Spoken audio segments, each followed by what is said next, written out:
Good morning and welcome to Essential Ingredients. I'm your host, Justine Reichman. I have the distinct pleasure to have with me today Mandy Schmidt. She is a rancher on her family ranch here in West Marin by Tamales Bay. It's called Marin Coast Ranch, and I'm so excited to have you here to share with our community a little bit more about Marin Coast Ranch and your philosophy and your values. And we've got plenty of time to dig into that. In the meantime, maybe you can just give us sort of your 30-second pitch as to what Marin Coast Ranch is. Absolutely. Well, first of all, thank you so much for having me here. I'm so excited to chat with you and your audience. We are, as you mentioned, we are out in West Marin. We're about 2 miles inland from Tamales Bay. We raise grass-fed beef cattle and sheep. And to complete our biodiversity, we also have a few goats as well. Our family ranch is, from a priority standpoint, we prioritize soil and land health with the belief that that will lead to healthy animals. We've been here about 30 years, but my kids would be sixth generation ranchers in Marin County. Wow, that's a big deal. And it's such a nice thing to be able to have in your family and pass down from generation to generation. Well, it's special too because we were following a lot of the same livestock care methods that my great grandparents used when raising their cattle. And I think that in a modern world where we try and cut corners, it's nice to fall back on, oh, well, what would great grandma do when she was raising these calves? Yeah, and I think a lot to your point, that's happening a lot around, the world in so many different ways, whether it's medicine, whether it's food, that we're going back to what people did beforehand, because there's been so much of an effort to try to make things grow faster or, get it bigger. And so we've come up with solutions and fixes that I think we're finding now have some negative effects. So we're trying to be as clean and as transparent as possible. At least that's what I'm finding. Oh, absolutely. I think produce is a good example of this. We're not produce farmers, but when you think about as Americans, we've become so accustomed to, oh, it's December and I want to buy a watermelon. Well, Right. watermelon's not in season in December, but we're still wanting that right now immediate gratification. Whereas back in the day when we're sourcing local and wholesome foods, you're going to get stuff that's in season. And that's just what it's going to be. And when I grew up years ago in New York, we had access to everything, and it's not necessarily a great thing, right? Because they're bringing it from Mexico and they're bringing it from all these different places to give people more choice and quote unquote accessibility. But as a result, they're transporting it very far, and you're eating things that are not in season for you. And from a health food standpoint, and that's a whole nother conversation that people talk about. You should eat what's in season, right? That's the way Absolutely. you should eat. So that's a different conversation. But in the meantime, I want to touch on something that you mentioned. You said grass fed. So A, why is that good? And B, is it also grass finished? Is that important? Absolutely. And I'm glad you made that distinction between grass fed and grass finished because that is key. And I think that trips a lot of consumers up as well. We are grass fed and grass finished in how we raise our livestock. The Wow. reason we do that is we believe in a species appropriate diet, not only for our cows, but also for our family. but but for our cows specifically, cows are ruminants Hmm. and they're designed for optimum gut health to only eat forages. So grass when it's in season, and when it's not in season, we will feed them dried grass or hay, is what it's called. That's what their gut is designed to break down and ferment with the microbes that are in their stomach. We believe that to make healthy animals, that they should be eating that species appropriate diet so that we aren't having to intervene with man-made health interventions like health treatments Hmm. or growth hormones or things that are they're really unnatural to be giving these animals, but also unnatural for us to be consuming too. Completely. And I think that, the way that you guys do this is really very thoughtful, both for the present and the future. And when I say the present and the future, I'm talking about our family is the future of our family, is the future of the planet. And I know that you're pregnant and I know you have a 3-year old. And I'm wondering, as a mom, did that alter your thinking or impact your thinking in any way? Oh, absolutely. I was the typical college kid who would eat whatever, whenever. And now when I think back, I'm like, oh my gosh, I was putting that in my body. But now as a mom, we're being mindful about what we're feeding our kids because they don't have a say in it, right? Mhm. What we put down on their plate, they will hopefully mostly eat. Hopefully We most of hope. it doesn't end up on the floor. Um, but when you think about we're setting them up for future gut health, which impacts future mental health. Um, when you do a deep dive into what are the nutrients in this food that we're providing them, it's really pretty scary when you don't know how that food was produced or where it came from. As humans, we have very basic needs if you really drill it down, right? We need food, we need water, that's what we need. But very few of us, or at least in my opinion, very few of us really drill down where did those basic needs come from and what am I actually putting into my body. Um, so that's why we feel really strongly about going back to where did the food actually come from, both for what we're selling to our customers, but what I'm feeding my kids too. So when your family started this, and you're what the you said it's going to be 6 generations at some point. So you're what, the 5th generation? Okay, so when your family started this, what was the conversation then about how you raise cows and how you feed them, as it relates to people's health and wellness? Was that even a conversation? Absolutely. We believe very much in the old saying, and I know it's overused, but that you are what you eat. Um, if you think about some of these cattle that are being fed grain, and nothing against, beef that's being fed grain is still providing essential nutrients. Mhm. So if that's all that you have access to, I'm not saying don't eat beef, but if you want to take it a step further into a healthier beef product, um, grass-fed beef is going to be something that's more nutrient dense, but also those animals are hypothetically going to be healthier because they're eating what Mother Nature intended them to be eating. Um, we went down a rabbit hole. Oh, I say we, my mom, when she was raising my brothers and I about, what's a natural diet and what's healthy for my kids. And then as she's going down that process, it was kind of a wake up moment of, okay, so then what am I feeding these cattle that are ultimately going to end up for my kids? Mhm. Um, she's also been a huge advocate for land conservation and soil health on our ranch as well. She truly believes at her core, and all of us do, that if your soil is healthy, you're going to have healthier, more productive fields, and in turn, those cattle and sheep and goats that are grazing on it will also be more healthy and productive. So it makes me, I'm curious, right? Your parents were talking about this way before this became mainstream. They And were. they were right. It sounds very advanced. And it's so what do you think was the pivotal moment when this became so important for us all to get on the bandwagon? Was there more education about it? Did it get more press? Was it impacting people's health and they figured it out? Do you know what that moment was that really created that change? Having a lot of conversations with our consumers, and I should back up a little bit. We also do a lot of ranch tours. So on Okay. Fridays and Sundays, we offer ranch tours for not only our customers, but people who are in the beautiful West Marin area, have never seen a cow before. um, and a lot of our conversations are sparking these questions when we, I hate the word teach because it's such a Educate, inform, edu- provide educate, information. inform, provide information, or even just have the conversation. That's really what it is about why we're choosing to feed our cows this way is kind of a light bulb moment.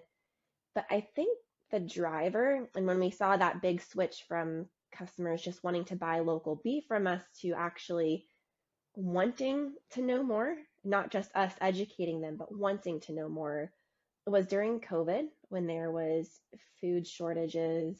Hmm. And beef prices skyrocketed, and people were asking the question, well, why? I see cows in the field. why why is there a beef shortage all of a sudden? And part of that problem is that our US food system has become so centralized. So in the US, there's about 30 meat processors total. So if one of them is down or goes out of production short term, that's a huge impact on our food supply. So I had a lot of people, during COVID, coming out of COVID, that were saying, that's really scary that we're not asking where is our food going to come from in event of a crisis. Hmm. We want to know our local farmers. We want to have that relationship so that, God forbid another crisis happens, we have that relationship with Mandy and her family to come get some protein for our family. So that was really a sparking point for a lot of our customers and bringing more people out to the ranch to learn more. And then in turn, it's created that conversation of, okay, this beef is here. It's eating what I see, grass. What are these other cows eating that I'm not seeing? I think that's a fair question, right? Like, what else are they eating, and how is that going to impact our gut? And not everybody's having that conversation. Not everybody's realizing the impact it's having. Because if we think back, or we just look at like the last couple generations, you'll see a lot more people getting sick at an earlier age now, whether it's cancer or whatever. And I wonder what role food is playing in that, and what role the soil plays in it. Because if we're feeding the soil, we put bad things in the soil, then we're going to be eating these bad things. So, you know, Absolutely. Oh my gosh, I don't know the numbers off the top of my head, so I won't speak to them, but the number of kids with mental concerns, health concerns, and these are kids, in our society, that's a huge concern. And people should be talking about this more, how much of that is coming from their diet and what we're, as a society, okay with feeding our children. yeah. Um, a lot of people avoid GMO products. They don't want Roundup on their food that they're consuming. But most of the GMO crops in the US are actually being turned into feed for cattle. So I'm talking about the soybeans and the corn. Those are the GMO products. They're getting the Roundup pesticides that's going into the cows. How much of that is a trickle down effect from when you're eating that beef that you don't know where it came from? I think that's really great advice. And I think, as you were saying, it's conversations that help people make more informed choices. So by giving them access to the farm, by igniting these conversations, and maybe bringing up information that they never thought about, because quite frankly, I think a lot of this is quite new to many people. And so without the information, they can't make an informed choice. So by you offering those ranch tours, by you having those conversations, it's giving people the opportunity to make better, more informed choices, not only for themselves, but for their families and their children and the future. And of course, buying power, because with buying power, we're making a choice. And if we all decide for that better choice, it becomes clear. And then people, we're really demanding that everybody move up to that level and create a choice that is equally as healthful, equally as mindful. And I think it's super important. Absolutely. And really from a buying power standpoint, when you're cutting out all of the middlemen and going directly to your farmer, you have a huge, huge impact in how they are operating their business. When I Mm-hmm. have customers come to me and say, "Oh, I want my meat dry aged an extra week," or "I prefer my steaks to be 2 inches thick," that's direct feedback that I can then take and make a very quick change for their orders. Um, Versus, when you're buying from big box stores, you're kind of at the mercy of what you're getting. Yeah, completely. And it's interesting because when you go out, let's just use ribeye for a moment. I love a thick cut ribeye. The thicker, the better for me. Like I like that. I don't like when it's little. It's just not my jam, right? And so I would go around to all these stores and I would find all these really thin ones when I would do it. But I'm like, why, when I go out to dinner, can I get these really thick ones, but they're not available? So how nice that I can now call Mandy and be like, Mandy, I really want a thick cut. And I can really enjoy that. I can know where it came from. And I feel like it's tailored for me. And I'm making that special experience at home for me and my family. Absolutely. No, and we love as farmers, I think most farms and ranches like to know that they are making an impact. I think if you think about how many people are actually living and working on farms and ranches, it's under 2% in the US. Wow. But this less than 2% of the population is feeding everybody. So it's No. something that, when we're up at 4 a.m. helping a cow have her calf, or we're out feeding in a rainstorm, it's something that we're thinking about of, okay, our end goal is providing a nutritious product for our community. And for us, what's been so special in having agritourism as part of our operation is I can think about, okay, I know who I'm making this food for. I'm thinking about my customers that are coming out and their kids that come out. These eventual steaks are going out to them. What are some of the questions that you might recommend, maybe three, for those individuals trying to make more informed and better choices? Absolutely. I think the first question I always recommend people ask before buying direct from a farm is, can you describe the life cycle that that animal took from birth to harvest? And that's going to give you a really good picture of, okay, did that family raise that calf from birth all the way through harvest? Or were there multiple owners in between? For our family, every animal that is harvested is one that we've owned since birth. We are considered a cow calf operation, which means that our cows are having the calves. We are raising them until they're about 2 years old before we're harvesting them. Some ranches are a finishing ranch only, so they will purchase those calves essentially at 9 or 10 months and then feed them until harvest. We we prefer to raise them from day zero. We're a little bit of control freaks that way. We want to know what's happening to them. That may or may not be as important to you as a consumer, but it is to us. The second question would be, how are they finished? So going back to that grass finished versus green finished, nearly nearly every animal in the US, beef animal, is going to have consumed grass at some point in their life.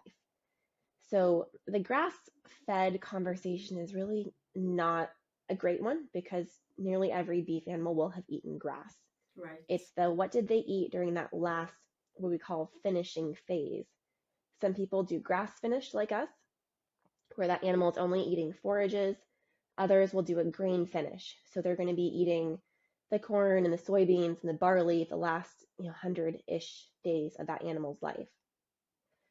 The third question that someone could ask would be, what certifications do you have? Sometimes that's important to people to have a third party verification. For our family ranch, we're natural verified, meaning no growth hormones, no antibiotics. Other farms and ranches might be organic certified. And those are sometimes going to add a little more cost to that meat, but it's giving you that, oh, okay, not only is that farmer saying that they are doing this, they're also having third parties come in and say, oh, yes, Mandy is actually doing what she says she's doing. So I know that you guys are certified natural versus organic. What was the biggest reason you decided to do that? We made the active choice to be natural certified versus organic because of the cost to implement that organic certification. We didn't feel like it was a big enough reason to pass a huge expense on to our customers when we're already raising the animals organically minded. So Mm-hmm. raising them in a natural way. And we also have customers that come out and they have been buying organic meat, but when they actually have the conversation of, oh, this is essentially the same, but at a lower price point, I'm okay with the natural versus organic. Mm-hmm. I think that's a really good way to distill it down so that listeners can make more informed choices around that. So, if we could go back just 1 second to the beginning, because we've talked about all these great resources and we've talked about all the reasons around making better choices and what we can do to support those through the information you've given us and the conversations we've had. But the one thing that I really am curious about is, as a fifth generation rancher, what is it like to, you're working with the generation above you, you're coming in, you're going to be taking it over, I imagine. There's, a core value system. Um, but what is that like? I mean, what kind of, if you have another person that was going to say, have the opportunity to take over their family farm, what would you tell them they need to know? What would you tell them, to be mindful and alert around? Oh, that's a great question. That's a tough question too. Family businesses can be hard. I think anybody that's worked with family members say it's a blessing and a curse sometimes. We have certainly had our share of challenges, but something that we've come to the realization of, and this is a generational thing, this is not just me speaking Right. on my relationship with my parents, but also them with their parents and beyond, is that if you're not continuing to learn and try to do better, then you might as well close up shop. Right. You can embrace and you can include practices that have been happening for generations and have been successful. But if you're not always looking for ways of incorporating new ideas or meeting the modern consumer where they're at, Mm-hmm. then you won't be successful. My grandparents, no social media, no smartphones. I tell them we have a website. I don't think they know what a website is. How old are your grandparents? In their 90s. In their 90s. Okay. I asked because my dad's in his 80s and he's very familiar with the phone and he's very Oh, familiar that's with the amazing. technology. So that's why I ask, I'm curious. And And I so, guess there is a decade between them. So, and part of it might be they never needed to right. either. Mm-hmm. They've got some pretty tech savvy grandkids. I Mm-hmm. say that relatively speaking, fairly tech savvy. Um, but they can't sell meat direct to consumers just by calling up their neighbors. You Mm-hmm. need to have a online presence to meet that consumer where they're at. So, if I'm hearing you correctly, I think that one of the philosophies is that as each new generation comes in, it's you're all empowered to basically create change based on the new information you have so that you can continue to build a better for you and better for the planet ranch. Absolutely. Yeah, Yes. I wonder if, because many people do get stuck in their own ways, right? And they don't want to learn a new trick and they don't want to be open to new things because this is what they know. So what a great philosophy and community and family to be part of, because we know that it is your core value that you always want to learn more. You always want to create a better product. And I think going back to the core value side of it too, it's at our core, our mission is to raise healthy animals, to get a healthy product by having healthy soil. And we're always learning more about how to have healthier soil and how to be lower emissions on our operation. And if we all remember back what our core mission is, when we try to implement new ideas and new technologies, it goes back to, is this productive for our core mission? I think I mean, it's really important to continue to have that conversation and to keep that, at the forefront so that you do continue to do that. And I think that's really, I mean, for me to hear that from somebody that's having a ranch that is a place that I would buy my meat, it keeps me, it keeps me loyal because I know that you're looking out for me. And you don't always get that feeling when you're buying in a big box store or you're buying USDA Prime. I'm not saying there's anything wrong with it, but we don't Sure. know those people and what their core values are. So I think it's really great that you're so transparent. Oh, well, thank you. Yes, transparency has been a big part of what my family has tried to do through our agritourism venture.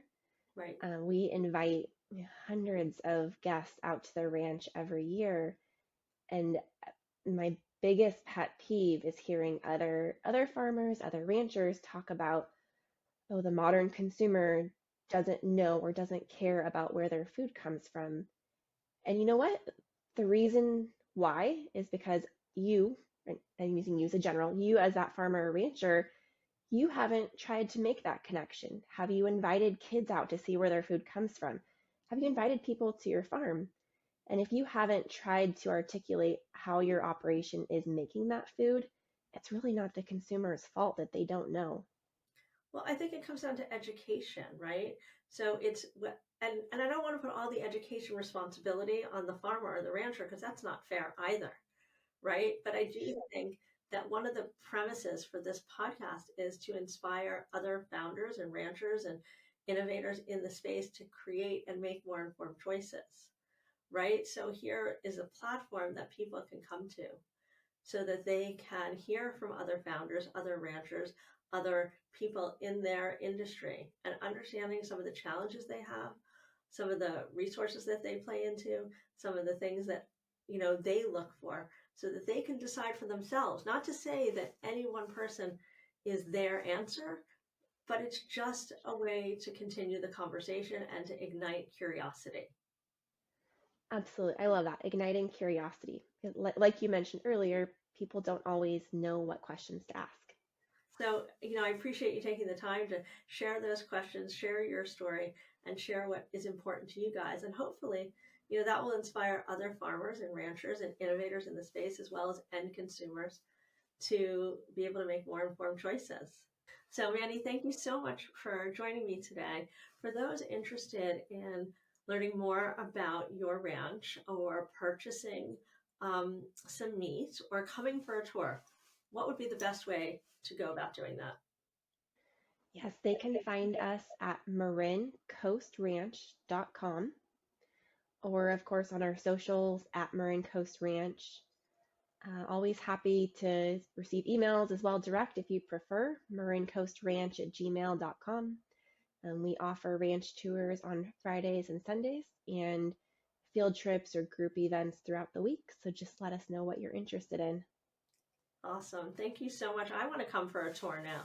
So we'll have to Absolutely. arrange Come on out.